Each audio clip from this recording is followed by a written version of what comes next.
മാളികപ്പുറം എന്നുള്ള സിനിമ ഉണ്ണിമുകുന്ദൻ എന്നുള്ള നടൻ്റെ കരിയറിൽ വരുത്തിയത് വലിയ മാറ്റമാണ്. കൊമേഴ്ഷ്യലി ആയാലും ശരി, അദ്ദേഹത്തിന് കിട്ടിയ ഒരു ഫാൻ ഫോളോയിങ്ങിൻ്റെ പുറത്താണെങ്കിലും ശരി. ഇപ്പോൾ മാർക്കോന് ശേഷം അദ്ദേഹത്തെ സൂപ്പർ സ്റ്റാർ എന്ന പേര് ചേർത്താണ് ആളുകൾ അഭിസംബോധന ചെയ്യുന്നത്.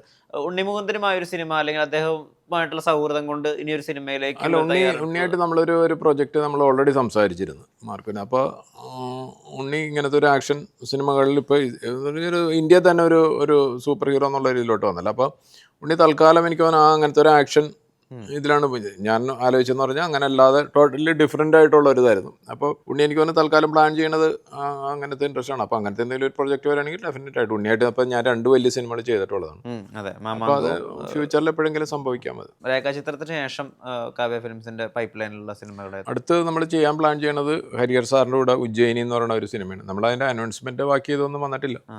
ഇപ്പോൾ ഒരു 1.5 വർഷമായിട്ട് അതിൻ്റെ ഡിസ്കഷൻ നടന്നുകൊണ്ടിരിക്കുന്നു. ഉജ്ജയിനി എന്ന് പറഞ്ഞാൽ ഈ ONV കുറിപ്പിന് ജ്ഞാനപീഠ അവാർഡ് കിട്ടിയ ഒരു ഇതുണ്ട് കവിത. അതിപ്പോൾ അതിൻ്റെ റൈറ്റ് മേടിച്ച് കഴിഞ്ഞിട്ട് അതിൻ്റെ സ്ക്രിപ്റ്റ് ഹരിഹർ സാറും ജയകുമാർ സാറും കൂടിയാണ് അതിൻ്റെ സ്ക്രിപ്റ്റ് എല്ലാം റെഡിയാക്കിയേക്കുന്നത്. അപ്പോൾ അതിൻ്റെ വർക്ക് നടന്നുകൊണ്ടിരിപ്പുണ്ട്.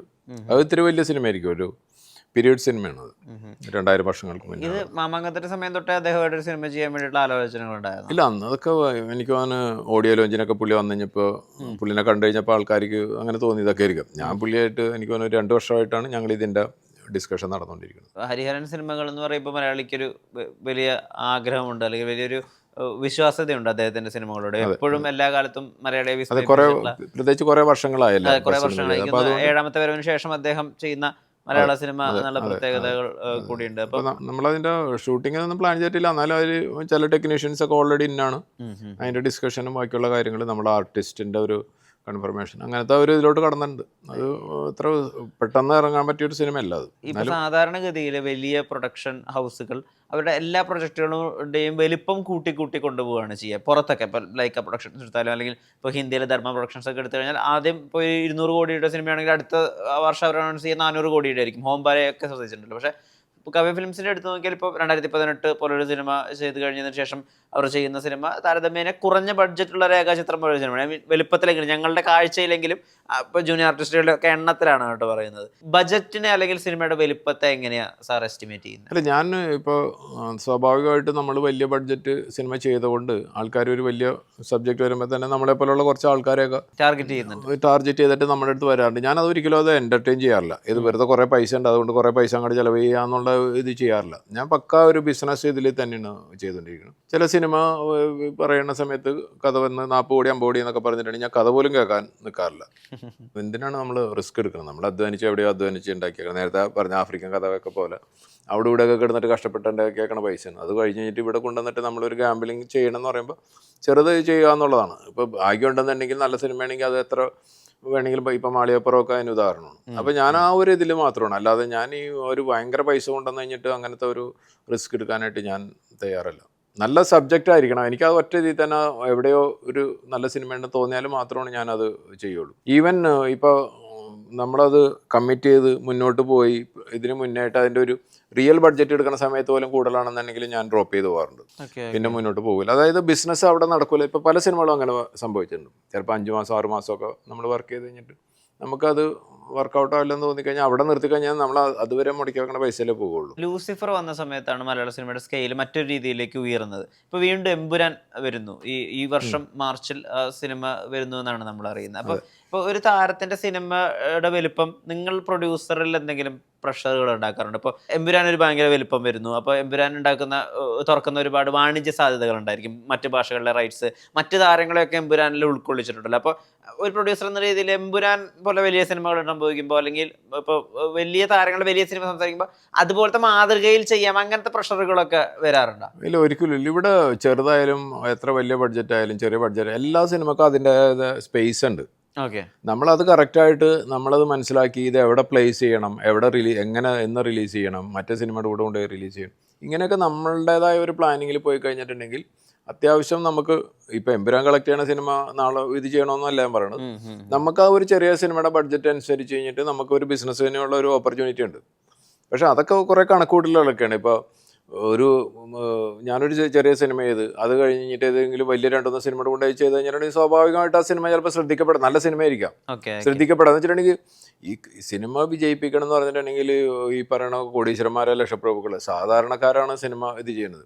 അപ്പൊ അവരുടെ ഒരു ബഡ്ജറ്റ് ഉണ്ട്, അവർക്ക് ഒരു മാസം കിട്ടുന്ന പൈസ മുഴുവൻ കൊണ്ടുപോയിട്ട് തിയേറ്ററിൽ കൊണ്ടുപോയിട്ട് കൊടുക്കാൻ പറ്റില്ല.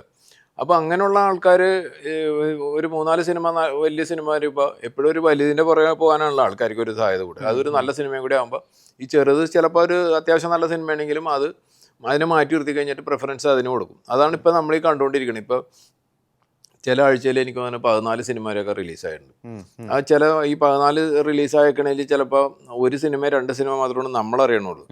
ബാക്കി സിനിമ എന്ന് പറഞ്ഞാൽ വന്നതും പോയതൊക്കെ എന്ന് പറഞ്ഞു കഴിഞ്ഞാൽ അതിൻ്റെ ഡയറക്ടറും പ്രൊഡ്യൂസറും മാത്രം എനിക്ക് അറിഞ്ഞേക്കണം, ആരും അറിഞ്ഞിട്ടില്ല. ഇതെല്ലാം മോശം സിനിമ ആയിക്കൊള്ളണമെന്ന് നിർബന്ധമില്ല, അതിൽ നല്ല സിനിമകൾ ഉണ്ടായിട്ടുണ്ട്. എനിക്ക് നേരിട്ട് അറിയാവുന്നതുണ്ട്, നല്ല സിനിമ നമുക്ക് തന്നെ വിഷമം തോന്നി ഈ സിനിമയൊക്കെ ഓടിയില്ല. ഇതാണ് കാര്യം.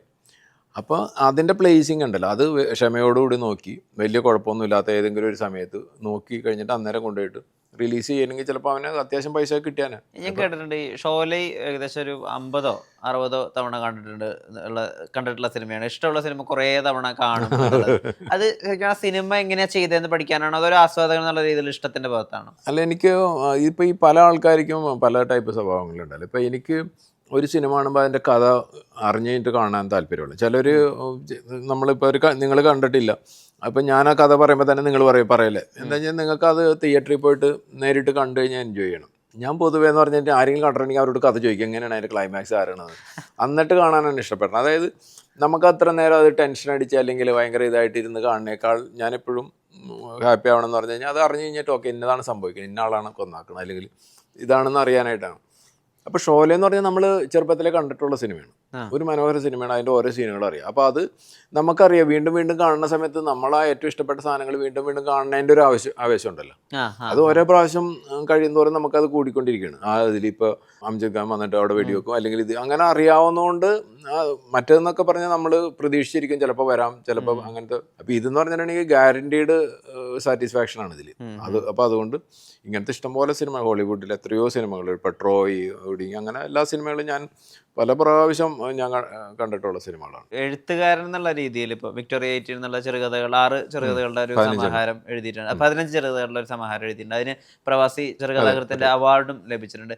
എഴുത്തുകാരൻ എന്നുള്ളൊരു ആഗ്രഹം അല്ലെങ്കിൽ അങ്ങനെ ഒരു ശ്രമം അത് എപ്പോൾ തൊട്ടാ തുടങ്ങിയത്? അത് സത്യം പറഞ്ഞിട്ടുണ്ടെങ്കിൽ അത് ഫേസ്ബുക്കിനോട് കടപ്പെട്ടിരിക്കുന്നു. അതായത് ഫേസ്ബുക്കിൽ നമ്മൾ എന്തെങ്കിലുമൊക്കെ ജസ്റ്റ് എഴുതുമ്പോൾ ആൾക്കാരുടെ ഒരു കമൻസ് ഉണ്ടല്ലോ. ഇപ്പോൾ ഇത് ഞാൻ ആദ്യം എഴുതിയതിന് ആരും ഒരു കമൻസ് ഇല്ലെങ്കിൽ ഞാൻ അവിടെ വെച്ചിട്ട് തന്നെ നിർത്തിക്കളഞ്ഞു തന്നെ, മനസ്സിലായില്ലേ. ജനങ്ങൾ അല്ലെങ്കിൽ ഇത് വായിക്കണ ആരോഗ്യമൊക്കെ നമ്മൾ എൻകറേജ് ചെയ്തുകൊണ്ടിരിപ്പുണ്ട്, നിങ്ങൾ എഴുത്ത് നന്നായിട്ട് അല്ലെങ്കിൽ അതുണ്ട് ഇതുണ്ട്, ചിലപ്പോൾ വെറുതെ പറയണതായിരിക്കാം, എന്താണെന്നറിയില്ല. അപ്പോൾ അത് കേൾക്കുമ്പോൾ എനിക്കൊരു ആവേശം, നമ്മൾ ഒരു മനുഷ്യനെ നമ്മൾ ഇങ്ങനത്തെ കാര്യങ്ങൾ ഡ്രൈവ് ചെയ്യണമെന്ന് പറഞ്ഞ ഇതാണല്ലോ, ഏതെങ്കിലും രീതിയിൽ അപ്രീഷിയേറ്റ് ചെയ്യണം. ഇപ്പോൾ നിങ്ങൾ ഇൻ്റർവ്യൂ തന്നെ നടത്തിക്കൊണ്ടിരിക്കുകയാണ്, ഒരു 10 പേര് പറഞ്ഞാൽ നിങ്ങൾ എന്ത് ഇൻ്റർവ്യൂ ആണ് ഇത്, ബോറിംഗ് ആണെന്ന് പറഞ്ഞാൽ നിങ്ങൾ ഈ പണി ചെയ്തിട്ട് പോകും. പക്ഷെ നിങ്ങൾക്ക് ഒരു പോസിറ്റീവ് ഇത് കിട്ടുമ്പോൾ നിങ്ങൾക്ക് വീണ്ടും വീണ്ടും ഇത് ചെയ്യാനും നിങ്ങൾ ഇതിൽ കൂടുതൽ നല്ല ഇതിലോട്ട് വരും. ആ സെയിം ഇത് തന്നെ. അപ്പം ഞാനത് ഏതൊരു കഥ എഴുതി കുറച്ച് ആൾക്കാർ എൻ്റെ അടുത്ത് നല്ലതാണെന്ന് പറഞ്ഞു, അപ്പോൾ എനിക്ക് ഭയങ്കര ആവേശമായി. അപ്പം ഞാൻ വീണ്ടും എഴുതി. ഈ ആത്മകഥാംശം ഉള്ള പോലെയല്ലേ കഥകൾ എഴുതുന്നത്? ഞാൻ എഴുതിയാക്കണ ഒരു മിക്കതും എൻ്റെ പല ആൾക്കാരും തെറ്റിദ്ധരിച്ചിട്ടുണ്ട്. അതായത് ഞാൻ ഈ ആഫ്രിക്ക പോണതൊക്കെ അറിയാവുന്നതുകൊണ്ട് ഞാൻ അവിടെ പോയിട്ട് ജയിലിൽ കിടന്നിട്ടുണ്ട്. പക്ഷെ വായിക്കുമ്പോൾ ശരിക്കും സാർ അങ്ങനെ അനുഭവങ്ങളോടെ കടന്നു. ഇപ്പൊ ബഷീറൊക്കെ അങ്ങനെയാണല്ലോ, ആളുടെ കഥകൾക്കൊക്കെ അങ്ങനെ ഒരു പാറ്റേൺ ഉണ്ടാവുമല്ലോ. ഇപ്പൊ ഞാനിങ്ങനെ സ്ഥലത്ത് വന്നു, ഇന്ന പൊട്ടി മൂർഖൻ വന്ന് നിന്നു എന്നൊക്കെ പറയുമ്പോൾ അതിലേക്ക് ഭാവനാ ലോകമുണ്ട്, ബഷീറിന്റെ ലോകമുണ്ട്. അതുപോലെ ഇതിലിപ്പോ എത്ര സത്യമുണ്ട്, എത്ര വിദ്യയുണ്ട്? ഇതിനെല്ലാത്തിനും വിക്ടോറിയ 18 എന്നുള്ള കഥയൊക്കെ ഇല്ലേ, ആ സമാഹാരത്തിൽ ഇപ്പൊ 4 കൂട്ടുകാർ കൂടിയിട്ട് അവിടെ പോയി ഒരു മൗണ്ടിൽ പോയി പെട്ടുപോകുന്ന ഒരു കഥയുണ്ടല്ലോ, അതിലൊക്കെ ശരിക്കും അപ്പൊ എത്ര സത്യം? അതില് സത്യം എന്ന് പറഞ്ഞാൽ 0% സത്യം ഒന്നുമില്ല. ഞാൻ അതൊക്കെ ഒരു മിക്ക കഥകളിലും എന്ന് പറഞ്ഞു കഴിഞ്ഞാൽ ഈ പറയണ ഒന്നും സത്യമില്ല എന്നുള്ളതാണ്.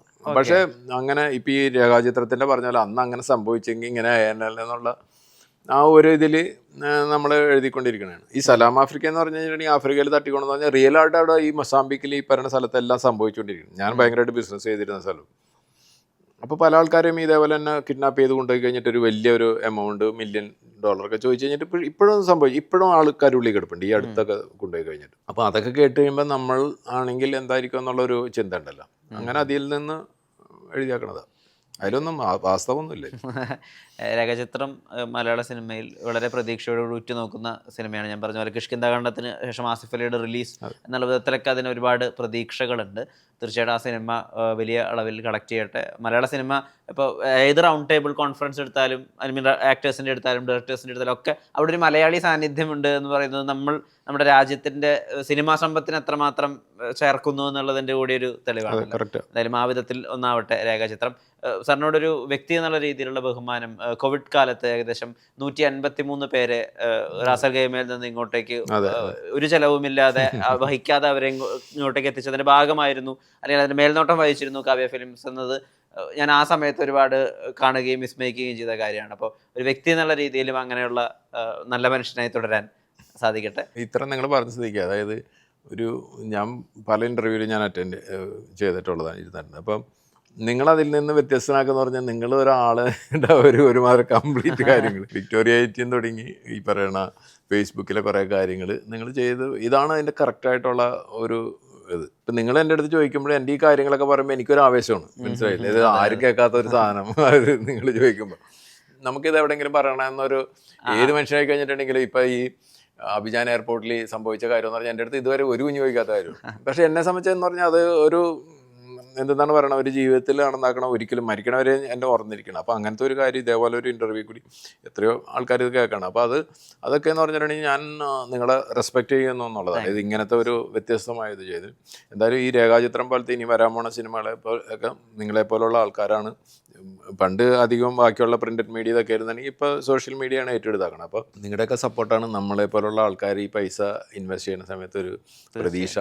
ഓക്കെ, എന്തായാലും രേഖാചിത്രം നിങ്ങൾ പറഞ്ഞ പോലെ ഒരു വലിയ വിജയമായിട്ട് നേരത്തിന് ഒരുപാട് നന്ദി. ഇനിയും നല്ല സിനിമകളുടെ ഭാഗമായിട്ട് കാവ്യ ഫിലിംസും സാറിൻ്റെ പേരും കാണട്ടെ. നമസ്കാരം. ഓക്കെ.